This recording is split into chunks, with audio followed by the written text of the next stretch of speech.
이번에는 광주시장 선거에서 당선이 확실시되고 있는 이용섭 후보, 그리고 전남지사 선거에서 당선이 확실시되고 있는 김영록 후보 소감을 차례로 들어보도록 하겠습니다. 이 뜻을 받들어서 이 힘을 바탕으로 해서 광주 발전 정책들을 속도감 있게 추진하겠습니다. 제가 꿈꾸는 광주는 정의롭고 풍요로운 광주입니다. 이 두 가지 문제를 해결하기 위해서는 일자리를 만들어서 시민들의 삶을 높이는 게 매우 중요하다고 생각을 합니다. 그러기 위해서는 광주가 변화와 혁신을 추진해야 됩니다. 그래서 저는 광주혁신위원회를 만들어서 여기에서 하나하나씩 광주를 혁신해서 일자리도 만들고 시민들의 삶의 질도 높여나가도록 하겠습니다. 우리 전라남도는 인구가 줄고 있어서 많은 도민들이 걱정을 하고 있기 때문에 젊은이가 돌아오는 전남, 일자리를 만들어내는 경제를 살리는 전남을 만드는데 최우선의 도정 방침을 정하고 열심히 뛰겠습니다. 깨끗한 도지사, 항상 발로 뛰면서 현장 속에서 도민들과 함께 소통하면서 해답을 찾고 앞으로 비전을 만들어내고 정책들을 만들어내는 소통하는 도지사가 되겠습니다. 네, 당선이 확실시된 후보들의 소감을 들려드렸습니다. 조금 전에 이재명 후보 이제 얘기를 했었는데, 이재명 후보 같은 경우에는 이제 본인도 이제 얘기를 했지만 여러 논란이 있었지만 압도적인 지지에 대해서 감사드린다라고 이제 얘기를 했는데, 또 이제 야권 후보들은 당선이 되더라도 이제 문제가 되는 부분이 분명히 있다라고 이제 계속 공세를 취하고 있거든요. 그렇죠. 이제 뭐 고소를 할 수 있을지는 모르겠습니다만 지금 논란은 계속 되고 있는 상황이기 때문에 물론 당선되고 나서 그것이 어느 정도까지 파급력을 가질지는 좀 두고 봐야 될 것 같습니다. 그러나 이런 논란이 일단 수면으로 가라앉더라도 아까 뭐 차지원 교수님 말씀하신 것처럼 만약에 본인이 정말 오늘 그 소감 얘기하는 걸 들어보면요, 상당히 경기도의 차원을 넘어서는 얘기들도 많이 하고 있거든요. 국민을 얘기하고 동북아 시대에 대해서 얘기하고 큰 그림을 얘기하는 걸 보면 본인도 어쨌든 이제 대권 후보로 지난번 대선에도 경선에 나왔던 걸 보면 어쨌든 뭐 대권 후보로서 꿈을 갖고 계신 것 같은데, 그렇다고 하면 이 문제는 언젠가는 해결이 돼야 할 문제다. 명확하게 클리어하게 정리되지 않으면 언제든지 이 문제는 수면에 가라앉아 있다가도 드러날 가능성, 올라올 가능성이 있거든요. 그런 차원에서 본다면 이재명 후보 입장에서는 이 문제를 어떻게 해결하느냐 하는 문제, 깨끗하게 정리하는 문제가 반드시 필요하다는 생각이 듭니다. 지금 개표 상황 저희가 속속 전해드리고 있는데, 경남지사 선거 최대 격전지 가운데 하나죠. 두 후보의 리턴 매치가 이뤄지는 경남지사 선거 개표 상황을 잠시 보겠습니다. 개표가 19.5% 진행된 가운데 1위가요, 한국당의 김태우 후보 48.1%고요. 2위가 민주당의 김경수 후보 47.8%입니다. 지금 표차를 주목해 주시면요, 1000여 표 차이밖에 안 납니다. 정말 접전인데요. 그렇습니다. 출구조사를 한번 다시 볼까요? 그러면 출구조사에서는 김경수 후보가 56.8%, 그다음 김태우 후보가 40.1%, 16%포인트 정도의 차이입니다. 그런데 지금 20% 가까이 개표가 됐는데 1000표다. 최소한 출구조사가 순위는 모르겠지만 2%보다는 줄어들 확률이 굉장히 크다는 것이죠. 20% 개표면 굉장히 지금 많이 개표한 것이거든요. 그래서 아마도 지금 그 경남을 보면 사실 서부와 동부가 굉장히 갈려 있습니다. 서부 같은 경우가 진주를 중심으로 해서 이쪽은 김태우 후보를 많이 지지하는 그런 성향을 보이고 있고, 동부 쪽은 김해를 중심으로 해서 김경수 후보를 지지하는 그 층들이 이렇게 좀 갈리는 형상이거든요. 그렇다면 어디를 먼저 개표했느냐에 따라서 사실 좀 이 등락, 그러니까 뭐랄까, 순위가 엇갈릴 수 있는 부분이 좀 있다. 그러니까 거의 끝까지 가봐야 되지 않나라는 어떤 생각도 좀 해봅니다. 이번에는 대부분 이제 출구조사 결과와 크게 차이가 나지 않게 개표 상황이 흘러가고 있는데, 경남도지사 선거 같은 경우에는 지금 개표 상황을 저희가 끝까지 지켜봐야 되는 그런 상황인 것 같습니다.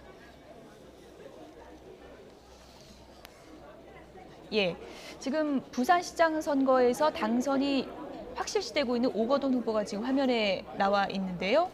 이제 곧 소감을 발표할 것 같습니다. 어떤 얘기를 하는지 좀 들어보도록 하겠습니다.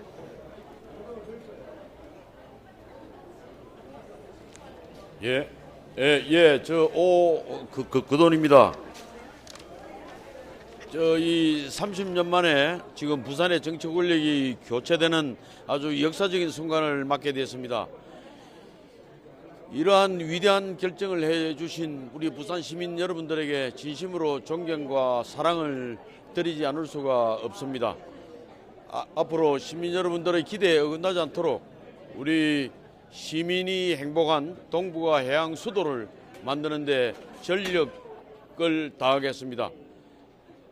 또한 아울러서 그동안 함께 부산 발전을 위해서 서로 경쟁했던 우리 서병수 후보를 비롯한 이 몇몇 분들에게 그동안 수고 많으셨다고 말씀드리고 그분들이 냈던 공약 중에 좋은 것은 받아들이고 또 지금까지 해왔던 것 중에 보안 발전시킬 것은 완전히 열린 자세로 부산 발전을 위하여 함께 하도록 하겠습니다.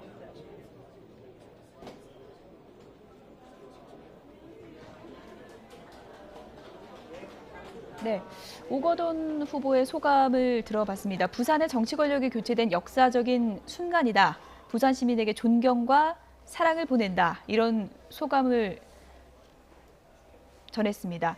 네, 오거돈 후보 얘기 들리십니까? 예. 예, 먼저 축하드린다는 말씀 드리겠고요. 조금 전에 이제 소감을 말씀해 주시긴 했는데 다시 한번 좀 당선 소감을 좀 부탁드리겠습니다.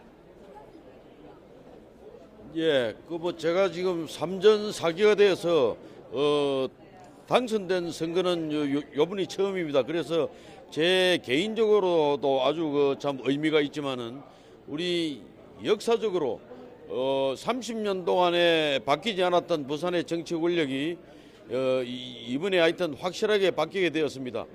그래서 시장뿐만 아니라 구청장, 시의원까지도 지금 아주 상당한 이 교체가 만들어질 수 있기 때문에 그야말로 시장을 중심으로 부산 발전을 위하여 아주 확실하게 일을 할 수 있는 준비를 갖추었다 그렇게 생각합니다. 이러한 위대한 선택을 해주신 시민 여러분들에게 다시 한 번 더 감사드리지 않을 수가 없습니다. 이 기대에 어긋나지 않도록 최선을 다하겠습니다.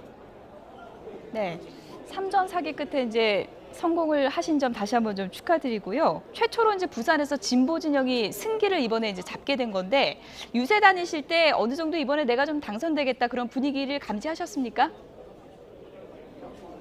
예, 지금은 시대가 바뀌었지 않습니까? 이 역사의 도도한 물결을 거슬릴 수는 없다는 것을 정치권에 경고한 것이라고 저는 생각을 합니다.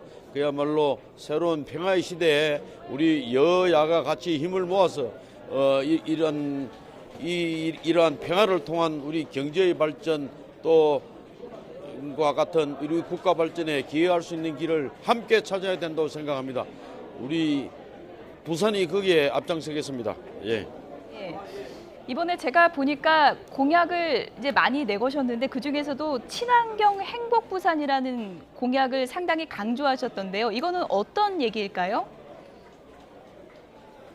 예, 이 동북아 해양 수도 앞에 시민이 행복한 동북아 해양 수도라고 했습니다. 바로 우리 부산에서 이 행복 지수를 도입을 해서 우리 부산의 행복 순위를 적어도 OECD 국가 중에서 상위권에 도달할 수 있도록 하겠다는 그 문제에서부터 출발하는 것입니다. 그래서 모든 환경이나 문화 그리고 이 육아나 이 보육, 교육에 관한 문제 그리고 이 건강에 관한 문제 모든 부분에 대해서 다른 어느 지역보다도 행복한 부산을 만들어 나가겠다는 그런 의지의 표명입니다. 네. 지금까지 부산시장 선거에서 당선이 확실시된 오거돈 후보와 얘기를 좀 나눠봤습니다. 다시 한번 축하드립니다. 감사드립니다. 예, 감사합니다. 네, 오거돈 후보를 잠시 저희가 좀 만나봤는데 부산 얘기를 안 할 수가 없는 게 이번에 진보 진영에서 승기를 잡은 게 처음인 거잖아요. 그렇죠. 예. 그러니까 1990년 3당 확당 이후 그리고 91년에 지방의회 선거가 부활되고 난 뒤에 사실상 첫 승리를 한 겁니다. 앞서 이 오거돈 후보도 이야기를 했지만 30년 동안 부산은 어떻게 보면 일당이 완전히 그 정치권을 장악하는 그런 상황이었거든요. 그런 상황에서 사실 오거돈 후보가 그런 지역 구도를 타파하기 위해서 2004년 부산시장 보궐선거를 비롯해서 시장 선거만 이 부분만 포함해서 4번에 도전한 겁니다. 예. 그동안 3번 다 안 됐던 것이죠. 예. 이번에 재보선 격전지 중에 하나가 바로 이제 송파을이었는데요. 민주당의 최재성 후보의 당선이 확실시 되고 있죠. 최재성 후보 모습을 보고 계십니다. 송파을이 이번에 재보선 지역 중에 어떻게 보면 상당히 좀 관심을 끌었던 지역인데요. 한국당에서는 배현진 후보가 출마를 했고 바른미래당은 또 박종진 후보가 출마를 해서 최재성 후보 대 두 방송인 출신 대결을 구도가 됐던 지역입니다. 최재성 후보가 나는 뭐 문재인의 복심이다 이렇게 또 이제 내세우기도 했었는데 지금 환하게 웃으면서 또 같이 이렇게 고생해 주신 분들과 축하 인사를 받고 있는 모습을 보고 계십니다. 송파을 어떻게 보면은 홍준표 대표가 상당히 좀 공을 들이면서 홍준표 키즈라고 할 수 있는 배현진 후보를 내세웠는데 결국은 따라잡질 못했네요. 그렇죠. 아무래도 저는 그래서 그게 홍준표 대표의 공천 실패라고 보는 거거든요. 공천을 전략 공천하면서 배현진 후보를 내세웠는데 배현진 후보가 물론 앵커를 했습니다만 정치인으로서의 경력이 일천합니다. 그리고 정치인으로서 어떤 경력을 갖고 있지도 않은데 저 중요한 자리 송파 같은 경우에는 대대로 사실은 이제 지난번 선거에서 그 무공천하는 바람에 진보 진영의 후보가 당선되긴 했습니다만 사실은 전통적으로 보수 진영의 후보들이 당선된 지역이에요. 그 지역에 정말 지역에서 열심히 털을 닦고 또 지역 주민들의 관심을 끌 수 있는 사람을 공천하지 않고 배현진 후보를 공천하면서 결국은 공천의 실패라고 저는 보여지고요. 그것이 결국은 송파 주민들이 볼 때는 우리를 뭘로 보느냐 하는 느낌이 받을 정도라고 봐요, 저는. 그러니까 어떤 방송에서 인기를 누렸던 그 인기 하나만 가지고 정치권에 들어오면 다 당선될 수 있다고 생각하는 그런 생각 자체에 대해서 송파 주민들이 상당히 불만이 있었을 것으로 보여지고 그것이 결국은 이번 선거에서 문재인 대통령과 홍준표 대표의 대리전 양상을 보이고 있는 이 선거판에서 최재성 후보가 당선되는데 기여한 요소가 되지 않았나 이런 생각이 듭니다. 어쨌든 배현진 후보는 정치 신인인 거고요. 그리고 한국당 입장에서는 그래도 야심차게 내놓은 카드라고 할 수 있는데요. 최재성 후보와 뭐 막판까지 개표가 열렸을 때 몇 퍼센트 포인트 차이로 또 이제 2위를 기록하느냐도 보도록 하겠습니다. 일단 소감을 좀 들어보시죠. 예, 국민 여러분 그리고 송파을 유권자 여러분 이렇게 압도적으로 지지해 주시고 당선시켜 주셔서 진심으로 감사드립니다.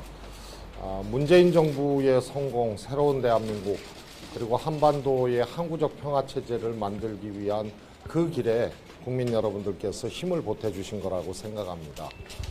송파을 유권자들께서는 기존의 정치가 송파을 유권자들의 기대에 부응하지 못한 것에 대해서 저 최재성에게 잘 해보라고 또 격려해 주시고 기대해 주신 거라고 생각합니다.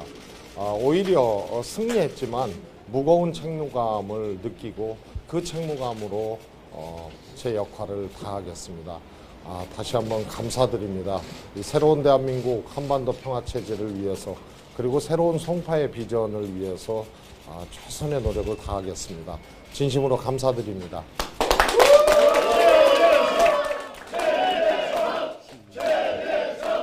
네, 최재성 후보. 송파을 재보궐선거에서 당선이 확실시 되는 후보입니다. 승리를 했지만 내가 무거운 책무감을 느끼고 있다. 이런 소감을 밝혔습니다. 송파을이 상당히 좀 격전지가 될 걸로 예상됐는데 어떻게 보면은 보수 표심이 좀 갈리면서 그러니까 배현진 후보하고 잠시만요. 다시 들어보죠.